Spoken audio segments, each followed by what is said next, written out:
በስመ አብ ወወልድ ወመንፈስ ቅዱስ አሐዱ አምላክ። ይሄ እንግዲህ አሁን የጎለጎታ መግቢያ በር ነው። በዚህኛው ስንሄድ እንግዲህ ዋናው ትልቁ በር አለ። ያው ዘጠኝኛ ምዕራፍ የሚባለው ነው በሯ መግቢያዋ ላይ ማለት ነው። ይሄኛው ደግሞ የኛ መግቢያ ነው። በአጼ ምኒልክ ዘመነ መንግስት ራስ መሸሻ የሚባሉ ተልከው መተው ይሄን በር ያስከፈቱት ማለት ነው። አሁን ይሄ በር የራሳችን የግላችን በር ነው። ምክንያቱም በፈለግን ጊዜ እንወጣለን፣ በፈለግን ጊዜ እንገባለን። ከዛ በፊት የነበሩ አባቶች ግን ያ በር ነው። ያ በር ደግሞ በሰዓት ይከፈታል፣ በሰዓት ይዘጋል። ያለ ሰዓት ከመጡ መግባት አይችሉም እና ብዙ ችግር ነበረ። አሁን ግን እሳቸው ይሄን አስከፍተውልን ያው አሁን ይሄ የራሳችን መግቢያ ነው። በዚህ ስንገባ እንግዲህ ያው ገዳሞቻችን ይሄ ግንቡ ነው። በዚህ ስንገባ የመነኮሳቶች መኖሪያ ነው የሚገኘው። በዛኛውም ስንሄድ ደግሞ ያው መስቀል ይወጣበት ይሄ ጉባኤ የምናደርግበት ብላጦ አለ። እሱ አልፈን ስንገባ ደግሞ ያው ዋናው መግቢያችን በሩ አለ ማለት ነው። እና ይሄ እንግዲህ ያው የጲላጦስ አደባባይ ጌታችን በዚህ አድርጎ የመጣበትና በዚህኛው ያው ዘጠኝኛ ምዕራፍ የሚባለው ይሄ ነው የኛ መግቢያ ማለት ነው። እና በዛ ወደዛ ስንገባ ደግሞ ያው አሁን እናየዋለን የሚካኤልና የመድኃኔዓለም ቤተክርስቲያን መግቢያ በር አለ ማለት ነው። የጎለጎታ መንገድ ይሄ ነው በቃ። ይሄ እንግዲህ ያው ቀደም ሲል ትልቁ ዲየር ስልጣን የሚባለው ገዳማችን ይሄ ነው ዋናው። ያው እንግዲህ ግብፃውያን ወስደውታል። አሁን በእነሱ እጅ ነው ያለ። ይሄ እንግዲህ አባቶቻችን እንደሚነግሩን አሁን ገብተን እናየዋለን። የመነኮሳቶቹ መኖሪያ የአትክልት መዝሪያ ነበረ ነው የሚባለው እና ቤቶቹም በዛን ዘመን እንግዲህ ተጠፍጥፈው በጭቃም በቆርቆሮም በሆነ ነገር ተያይዘው የሚኖሩ ቤቶች ናቸው። ግን ትልቁ ቤታችን ዴር ስልጣን የሚባለው ቅርሳችን ይሄ ነው። ያው እንግዲህ ግብፃውያን ነው ይሄን የወሰዱት። አሁን ይሄ ብቻ አይደለም፣ ገና እነሱ ይሄንም ለመውሰድ ነው እየታገሉ ያለው እስካሁን ድረስ ማለት ነው። እና ይሄ እንግዲህ አሁን በዛ ስንገባ እነዚህ አሁን ቤቶች አሉባቸው። በዚህ ይሄኛው ስለማይታይ ነው እንጂ መነኮሳቶች የሚኖሩት በዚህ ጎን ነው።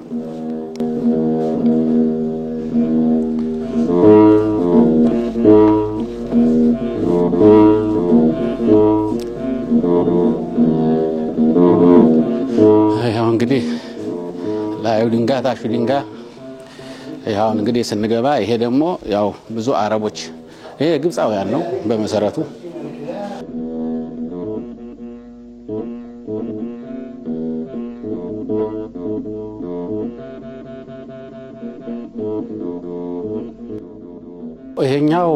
ይሄ ቀስት የተሰራው በሁለቱም ማለት ነው። ይሄም ያም በብፁዕ አቡነ ገብርኤል ዘመነ ጵጵስና ዘመን ነው የተሰራው ነው የሚባለው።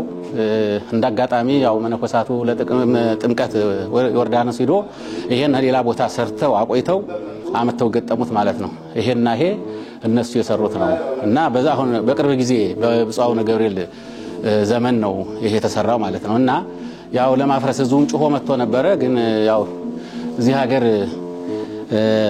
አንድ ነገር ተሰርቶ ከዋለ ካደረ ህጋዊ ነው የሚሆነው እና ስታሲኮ ይባላል። አሁን ይሄን እንግዲህ ምንድነው ስታሲኮ ከዚህ ውስጥ ነው የሚሰራው ነው የሚባለው፣ ከዚህ ውጭ አይሰራም።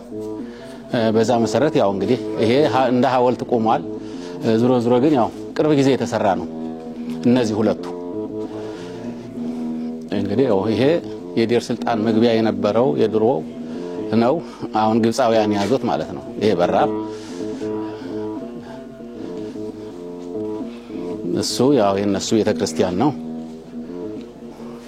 ይሄ እንግዲህ ዘጠኝኛ ምዕራፍ ማለት ይሄ ነው።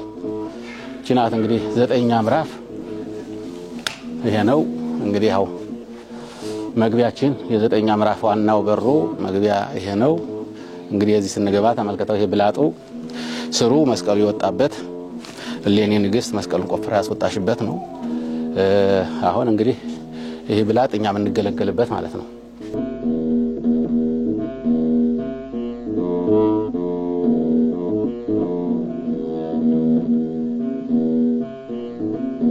እነዚህ በሙሉ መታያቸው የኛ ቤቶች ናቸው ማለት ነው። ከዚህ ጀምረው ይሄ ነው እንግዲህ ዋናው በሩ ይሄ ነው። የመጀመሪያ የነበረው በር ይሄ ነው። ባለፈው መታስታውስ ከሆነ ባንዲራ የቀቡት በርም ይሄ ነው። አሁን ይሄ እንግዲህ ከጸሎት በኋላ አሁን ይዘጋል ማለት ነው። ሌሊት ደግሞ 4 ሰዓት ማነው 15 ሰዓት በኢትዮጵያ 10 ሰዓት ይከፈታል። ስለዚህ ይሄ ከተዘጋ አይከፈትም፣ ይገባ ይወጣም የለም ማለት ነው። እነዚህ እንግዲህ አሁን መታያቸው ይሄኛው የኛ ዕቃ ቤት ነው። ይሄኛው ከመያዙ በፊት ለ40 ዓመት ቅዳሴ ተቀድሶበታል። ለአሁን እቺ ምናያት ለ40 ዓመት እዚህ ነው የተቀደሰው። ምክንያቱም ይሄው ተዘግቶ ስለነበረ እንግዲህ በዚህ ስንገባ እዚሁ መጀመሪያ መድኃኔዓለም አለ። ከሱ ደግሞ ትንሽ ወረድ ብለን ሚካኤል አለ። 2 ቤተ መቅደሶች አሉ። እዛ ስንወጣ ደግሞ በሩ ላይ እንደዚህኛው 9ኛ ምዕራፍ እንዳልነው 10ኛው ምዕራፍ ደግሞ ከዛ ከመውጫው ላይ ነው። ስለዚህ ይሄ እንግዲህ እቺ አሁን ስትገበተስታያት በጣም ለዚህ እስከዚህ ናት፣ ሰፊ ናት እንትኗ እና ለ40 ዓመት እዚህ እንግዲህ አባቶች በዚህች ቅዳሴ ያካሂዱ ይኖሩ ነበር። እንግዲህ እነዚህ የምናያቸው በሙሉ ያቸው እነዚህ በሙሉ ይሄ የሚታየው የመነኮሳቶች መኖሪያ ነው። እንግዲህ ቦታው ሰፊ ነው፣ ግን ያለው ችግር ከግብፃውያን ጋር ያለው ችግር እንግዲህ መፍትሄ የለውም። መፍትሄ መቼ እንደሚያገኝ እንግዲህ እግዚአብሔር ይወቀው።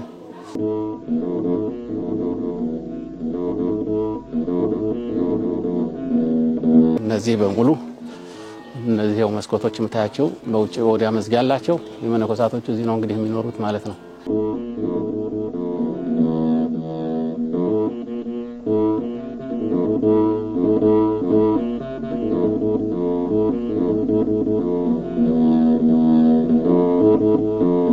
እቺ ዕቃ ቤት ናት። እነዚህ በሙሉ ይሄ ግሪክ ነው እንግዲህ የምታየው። ይሄ ብረትም እንግዲህ ወደ 14 ዓመቱ ነው እዚህ ከተጫነ። ይሄን ለመስራት ያስፈቀዱት በወራት የሚቆጠር ነው፣ ግን አሁን እንግዲህ እስካሁን 14 ዓመት ሞልቷል እዚህ ተጭኖ ከሚኖር። እንግዲህ አሁን ይሄ ወደ ገዳሙ ወደ ቤተ እግዚአብሔር እየገባን ማለት ነው። ይሄው እንግዲህ መጸዳጃ ቤቶች መነኮሳቶቹ የሚጸዳዱበት እቺ ናት። እዚህ ክፍሎች አሉ። እነዚህም በጣም ችግር አለባቸው። ቆሻሻው እንደልብ አይሄድም።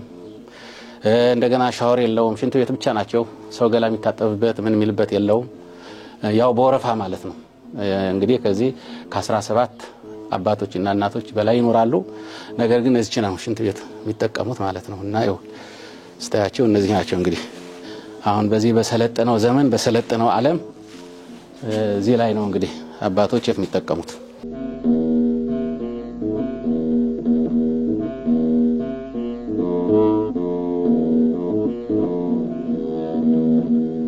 ዋናው ችግሩ ምንድነው? እንደ ልብ መስራት ስለማንችል ነው። እንደ ልብ መስራት አንችልም። እነዚህም እንኳን ሲበላሹ በራፉ ሲበላሽ ቁልፎ ሲበላሽ ተደብቀን መነኮሳች ተደብቀው ነው እንጂ የሚሰሩት እንዲሁ እየታዩ ለምን አንድ ቁልፎ አልተሆነም። እቺ ማስያዣዋ ቁልፏን ብትሆን እነሱ ካዩ ፖሊስ ነው የሚጠሩት። ችግሩ ትልቁ ያው የነጻነት ማጣት ያው ስንሰራ እነሱ ፖሊስ ይጠራሉ። ፖሊስ መጥቶ ማስቆም ነው።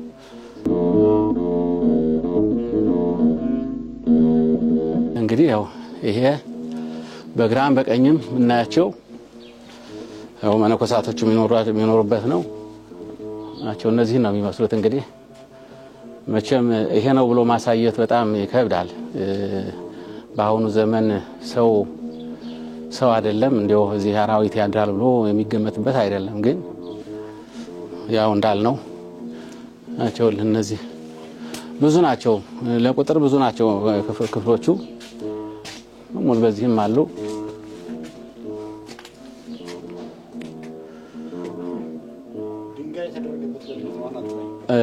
ድንጋይ የሚያደርጉበት መነኮሳቱ ምንድነው? ኃይለኛ ንፋስ ሲመጣ ቆርቆሮውን ገልጠው ይወስደዋል። ስለዚህ ድንጋዩ የሚጭኑት ለዚህ ነው። አሁን በሙሉ ስታያቸው ቤቶች ድንጋይ ተጭነው ነው ያሉት። ምክንያቱም ኃይለኛ ነፋስ አለ። በዛ ምክንያት ነው እንግዲህ ይሄም እንጨት ሊወድቅ ይቻላል።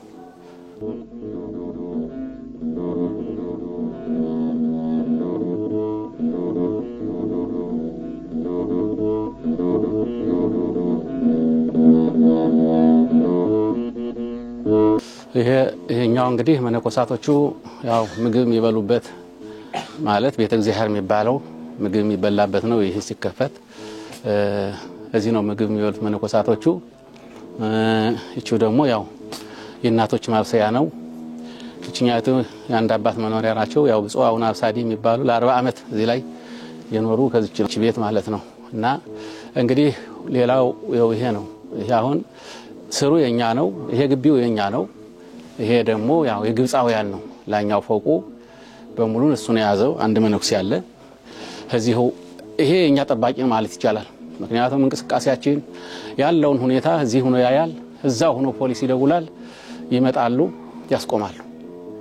እና ያው በሰዓት እዛ ነው የሚውለው፣ ማታ ነው የሚገባው። ግን ያው እየተመላለሰ ይሄ እኛን ነው የሚጠብቀው ማለት ነው። ያው መግቢያው እቺ ናት። ይሄ እንግዲህ ዛፉ አሁን እንደምናየው አይደለም፣ በጣም ረጅም ነው። ልክ በጣራው ልክ የወጣ ዛፍ ነው።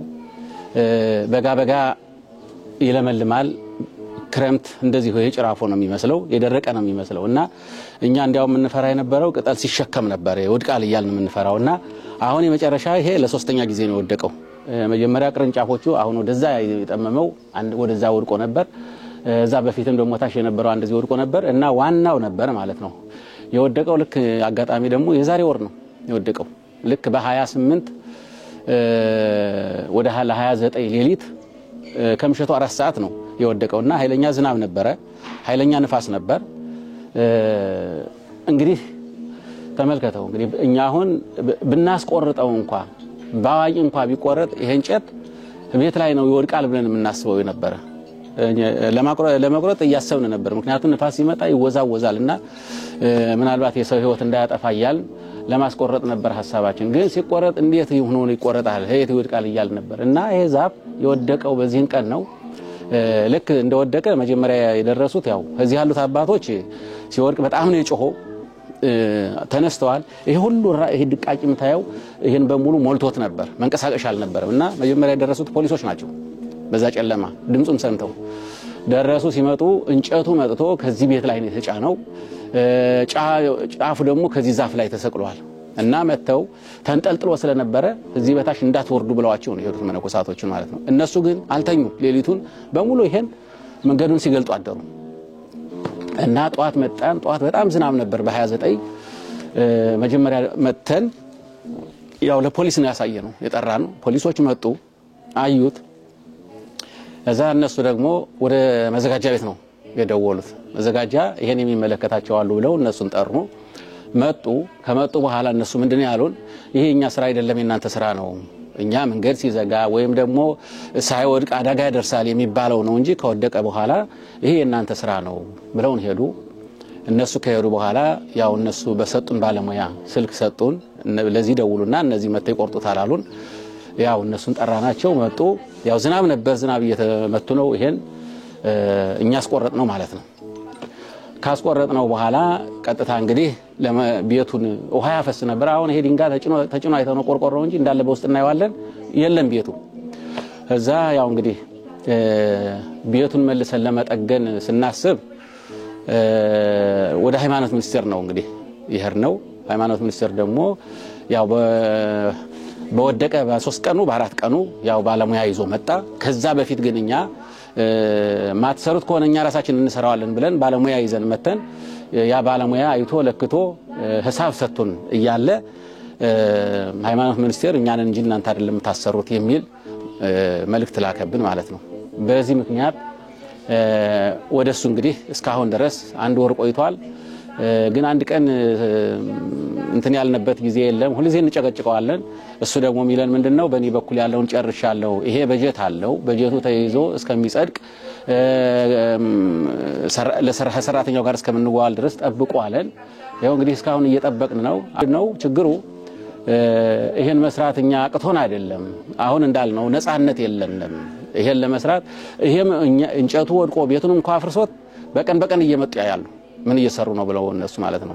በቀን ይመጣሉ ምን ይሰራሉ ይያሉ። እና ይሄ ደግሞ ቆርቆሮ መነሳት አለበት፣ እንጨቱ መነሳት አለበት። ይሄ ተነስቶ ነው መሰራት የሚችለው እንጂ በዛው ባለው መሰራት አይችልም። ይሄ ደግሞ ይሄ ቆርቆሮ ሲነሳ አሁን እንዳልኩ ነው እዚህ መነኩስ ያለ እዛ ማሪ ሆኖ እኛን ነው የሚጠብቁና እንግዲህ የእንጨቱ ጉዳይ ነው የሚመስል እስካሁንም እንጨቱን ይሄን ያላነሳ ነው ምንድነው ያው እንግዲህ የመጣም ሰው እንዲያየው ለምስክርም እንዲሆን አሁን አንተንም ዛሬ የጠራነ ይሄ እንግዲህ እንደ ዶክመንት እንዲሆነን ያው ተቀርጾ እንዲታይ ነው እና ቤቱ አሁን በውስጥ ገብተህ ብታየው እንዳለ በሙሉ ንፍሮ ሆኗል። እንግዲህ እዚህ ያሉ መነኮሳት እቺ ዕቃ ቤት ናት እና ፍሪጅ አለ፣ ሌሎች ዕቃዎች አሉ። እንደዚህ እንደው እነ ሽሮ በርበሬ አጠቃላይ እንደዚህ መባለክቶቹ ከዚህ ነው የሚቀመጡትና እና ትልቅ ችግር ነው ያደረሰብን።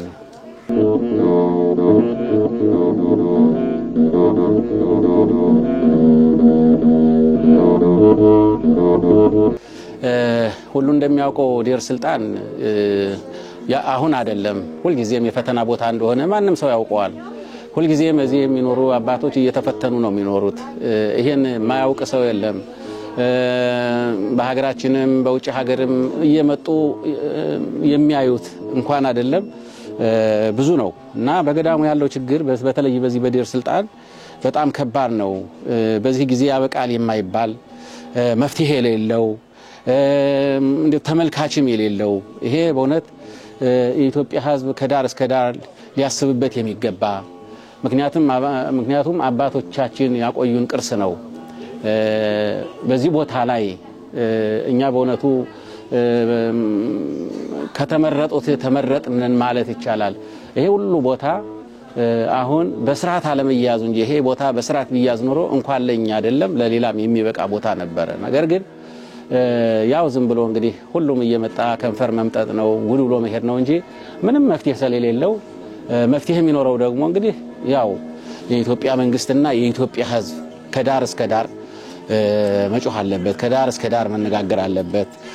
ለዚህ ቦታ ሁሉ ማሰብ አለበት እና እንግዲህ አባቶቻችን እንደዚህ ሰው በሌለበት ዘመን ሁሉ ችግር በነበረበት ዘመን ይህን ቦታ ጠብቀው አቆይተዋል። አሁን ደግሞ እኛ ከተሻሻለው ከጥሩ ዘመን ከጥሩ ጊዜ ነው እኛ የደረስነው። ግን አልሰራንም፣ አልተንቀሳቀስንም፣ አልተሯሯጥንም። ቦታውን እንደ ቦታ ላይ ነው እና በእውነቱ ይሄ ቦታ እንግዲህ ቀላል ቦታ አይደለም። እንግዲህ ቀራኒዮ ማለት ይሄ ነው። እንግዲህ ቀራኒዮ በምስራቅ በኩል ያለው እንግዲህ በሙሉ ትንሳኤ በዓላችን አጠቃላይ እንዲሁ የምናከብርበት እዚህ ቦታ ላይ ነው።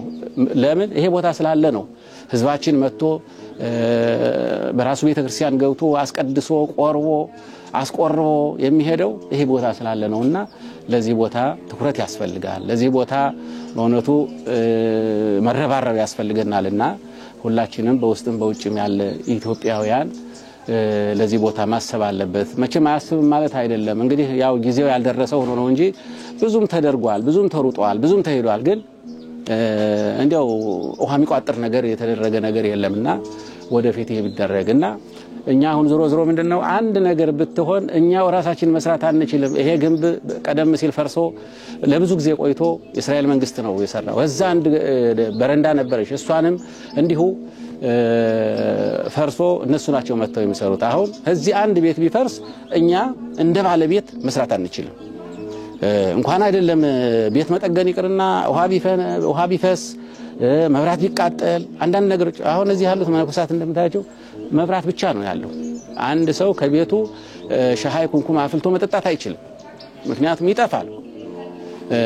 የድሮ የመብራት ኃይል የድሮ ቆጣ እንትን ያለው ባሁኑ ደግሞ እንደዛ አይደለምና ገመዱ ራሱ የድሮ ገመድ ነው። በሙሉ መስመር የተዘረጋው ገመድ እንደምታየው የድሮ ገመድ ነው። ያሁን እንትን አይደለምና ይሄ ሁሉ ችግር አለ። ግን ያው እንግዲህ እንደምታየው እነዚህ ጉድጓድ ውስጥ ናቸው እንግዲህ መነኮሳቱ የሚኖሩት እና በዚህ ዘመን በዚህ በሰለጠነ ዘመን ደግሞ እዚህ መኖር በጣም ከባድ ነው።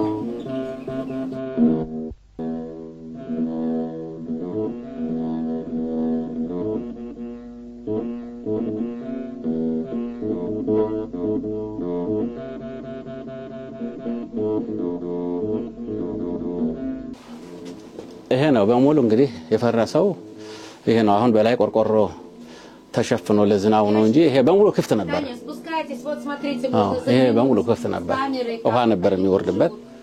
አይ እናንተናችሁ ቆርቆሮን ያረጋችሁት? አዎ እኛን ቆርቆሮን በላይ ደርበን እንጂ ይሄ በሙሉ ባዶ ነበር። ያው አሁን ተሸካሞች ተሰብረዋል ይሄ ተሰብረዋል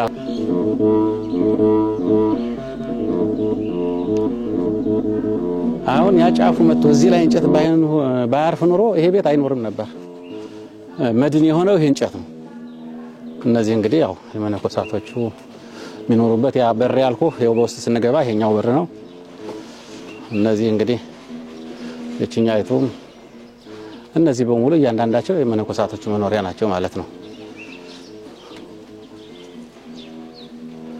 እዚህ አንድ ያለሽ እዚህ አንድ ያለሽ የውስጡ ያለሽ ያቺ ያለሽ ያው እንግዲህ ይሄ በምስራቁ በኩል ማለት ነው ይሄ ጌታችን መድኃኒታችን ኢየሱስ ክርስቶስ የተሰቀለበት ቀራንዮ ነው ያው እንግዲህ በዛ በውስጥ ስንገባ ያው የተሰቀለበት አለ የተገነዘበት አለ የተቀበረበት አለ እመቤታችን የጸለየሽበት አለ እንደገና ሌላው እንግዲህ እዚህ ውስጥ እዚህ ስር ነው መስቀሉ ተቆፍሮ የወጣው ደግሞ ይሄ ጉብታ ምናየው ከሱ ወደታ ስንገባ አሁን ይሄ በአርመን እጅ ይኖራል የታሽኛው ማለት ነው አርመኖች ነው ያዙት መስቀሉ ግን ለኔ ንግስት አስቆፍራ ያወጣሽው መስቀል እዚህ ውስጥ ነው ያለው ማለት ነው ያው በዚህ ስንገባ ደረጃ አለው በጣም የራቀ ነው በዚህ በመስኮቱ ሆኖ ማዘቅዝቆ ይታያል በጣም ሩቅ ነው እና የታሽኛውን አርመን ያዘው ማለት ነው ይሄ ደግሞ ምናየው አሁን ይሄ በሙሉ ይሄ ምንድነው ብላጥ ይሉታል በዚህ ሀገር ይሄ በሙሉ እንግዲህ እኛ የምንገለገልበት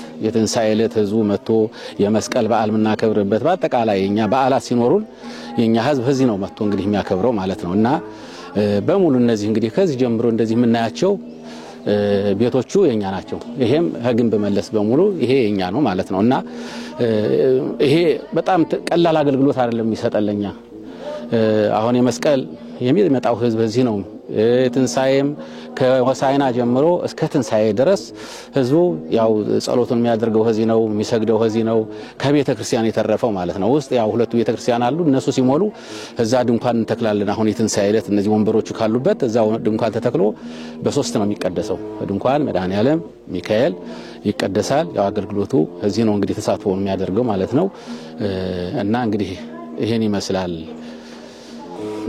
ሌላው ያው እንግዲህ በቀኛችን በኩል ያለው አሁን እንዳልነው ዲር ስልጣን የኛ ገዳም የሚባለው የመጀመሪያው ገዳማችን ይሄ ነው አባቶች የነበሩበት ይሄ አሁን እንዳልኩ መጀመሪያ አትክልት ጎመን የሰላጣ ምናምን እየዘሩ የሚጠቀሙበት የነበር ነው የድሮ አባቶቻችን እንዳሁኑ አይደለም ሰው ባልነበረበት እነሱ ብቻ በነበሩበት ዘመን ስለሆነ አሁን ችግር የለም ሁሉም ነገር ቅርብ ነው ያለው በእነሱ ዘመን ግን አንደኛ መውጫ በር የላቸውም በሰዓት ይገባሉ በሰዓት ይወጣሉ አሁን እንዳልነው ይሄ በር ብቻ ነው ይሄ ደግሞ በእነሱ እጅ ነው እንደዛ ነበርና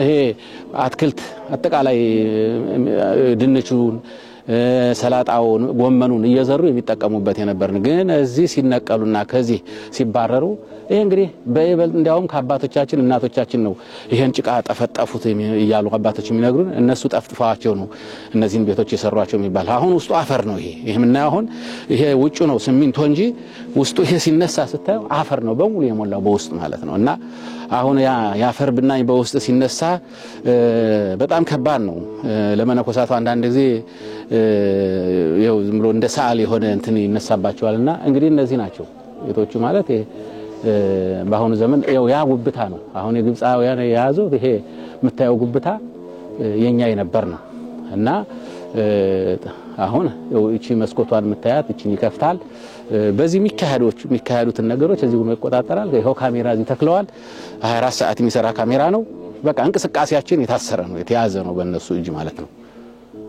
እና ይሄ እንግዲህ ያው በእውነቱ ኢትዮጵያውያን መቼስ አንዳንድ ጊዜ ለታሪክ ያላደለን ሆነን ነው እንጂ ይሄ ቦታ የሌላ ሰው ቢሆን ኑሮ እስካሁን ድረስ እነሱ ስራ ያቋርጡም እኛ ላይ ነው ሁሉም የሚበረታው መቼስ የኛን ቦታ ያልወሰደ የለም ሁሉም ጤናማ አይደለም ግሪኩም የኛን ቦታ ወስደዋል አርመንም የኛን ቦታ ወስደዋል ግብጽም የኛን ቦታ ወስደዋል እና ከኛ ያልተሳተፈ የለም ሁሉም ያው አድርጓልና ዞሮ ግን ሄደው ሂዷል አሁን ትልቁ ነገር ይህች ያለሽውን አትርፈን ለትውልድ እንድትተርፍ ነው መሆን ያለበት እንግዲህ ያለፈውን ብናነሳው ምንም ዋጋ ስለሌለው ያዝነውን ግን አሁን በእጃችን ያለውን ግን መስራት ስንችል ማድረግ ስንችል ነገር ግን ያው በፈቃድ ምክንያት እንዲሁ ታንቆ ተይዞ እዚህ መልሳት እንቀሳቀሱም ተብለን ዝም ብለን እንደዚህ እንደ እስረኛ ነው መነኮሳቱ እየተኖረ ያለውና በእውነቱ ይሄ ርብርብ ያስፈልጋል።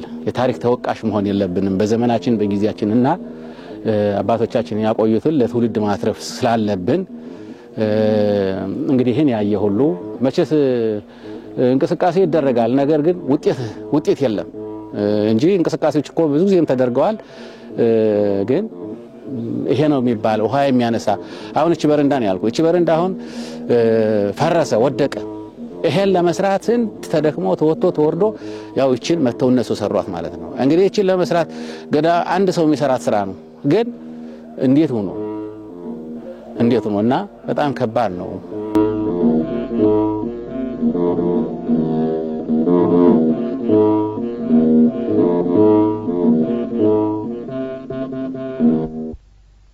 እንግዲህ እንደ እግዚአብሔር ፈቃድ ምናልባት ያው ይሄን 2 አመት 3 አመት ብዛት ኢትዮጵያውያን አልመጡም። ምክንያቱም በፊት በኮሮናው ምክንያት በኋላም ደግሞ በጦርነቱ ምክንያት ለ3 አመት ለ4 አመት ያው የተወሰነ ሰው ነው እየመጣ የቆየው።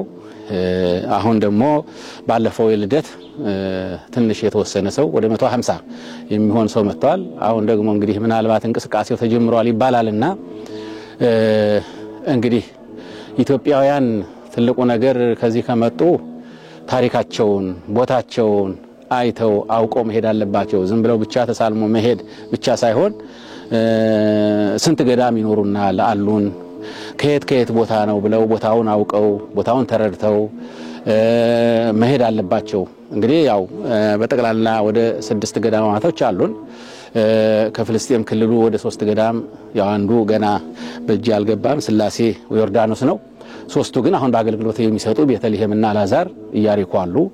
እዚህ ደግሞ ያው እንዳልኩ ሚካኤልና መድኃኔዓለም 2 መቅደሶች አሉ። ላይ ደግሞ ደብረገነት ያው እንደሚታወቀው እሷ ታላቅ ቤተክርስቲያን ያለችው ደብረገነት ናት። ሙሉ አገልግሎት የሚሰጠው ያ ነውና ዞሮ እንግዲህ እግዚአብሔር ፈቅዶ ሀገሩ ሰላም ሆኖ ኢትዮጵያውያን በውጭም በውስጥም ከመጡ ከምንም በላይ ቦታቸውን ማወቅ ይኖርባቸዋል።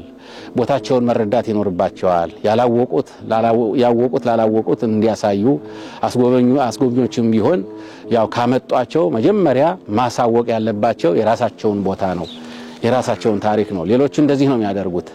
እኛ ግን ያው የሰውን አይተን ነው የምንሄደውና በይበልጥ ቦታችንን ማየት ይገባናል። ቦታችንን ማጥናት ይገባናል። ለቦታችን መጮህ ይገባናል። እዚህ ያሉ መነኮሳት ጠባቂዎች ናቸው። ጥበቃ ውጭ ምንም የሚያደርጉት ምንም የሚሰሩት የለም፣ አቅሙም ስለሌላቸው ማለት ነውና እንግዲህ እግዚአብሔር ፈቅዶ እንግዲህ 1 ወር ነው የቀረን። በዚህ 1 ወር ውስጥ ኢትዮጵያውያን ከመጡ ያው እንግዲህ እኛም ይመጣሉ ብለን እየጠበቅን ነው። እነሱም ደግሞ እግዚአብሔር በሰላም አምጥቶ አገናኝቶን አገልግሎታችንን አገልግለን ሁላችንም ለብርሃነ ትንሣኤው እግዚአብሔር እንዲያደርሰን ቅዱስ ፈቃዱ ያደርግልን። ያው እንግዲህ ከመጡ ምንም ይሁን ምን ቦታቸውን ታሪካቸውን አውቀው መሄድ ግዴታቸው ነው። ምክንያቱም ይሄ ቦታ አሁን እኛ መተን ከራሳችን ቤተክርስቲያን ነው የምንገባው። በራሳችን አባቶች ነው የምንገለገለው። በራሳችን ቤተክርስቲያን ነው ቆርበን የምንሄደው። በራሳችን ሁሉም ስርዓቱ የሚካሄደው በራሳችን ቤተክርስቲያን ነው። ስለዚህ ይሄ ደግሞ የሆነው ምንድነው? ይሄ ቦታ ስላለ ነው። አይደለም እንኳን ይሄን ያህል አገልግሎት ይሄ ቦታ ባይኖር በዚህ አልፈን መሄድም አንችልም እና እኛ ግን መቼም ስለያዝነው ነው ትንሽ እንዲያው ንቀት የምናሳይበት ቦታው ላይ እንጂ ሌሎች በእኛ ማይቀና ሰው የለም። ይሄንም እንኳን እዚህም እየኖርን ይቀኑብናል። መቼ ነው ያዙት ይሄን ቦታ ሊይዙ እንዴት ቻሉ የሚሉ አሉ እና እኛ አሁን ይሄ ስንገባ ምናየው ቆሻሻው በዚህ ዘመን ይሄን ደሳሳ ጎጆች ነው አይደለም ማየት ያለብን። አንድ እርምጃ ቦታ ይሄ ቦታ ወርቅ ማለት ነው። በቃ ወርቅ ነው። ምክንያቱም በአሁኑ ሰዓት ማንም አስቦ ማንም አልሞ ይሄን ቦታ ማግኘት ቀርቶ አንድ ስንዝር ቦታ የማይገኝበት ቦታ ነው። በተለይ ጎልጎታ ዙሪያ ማለት ነውና እንግዲህ ህዝባችን ከመጣ የራሱን አሻራ ጥሎ መሄድ አለበት።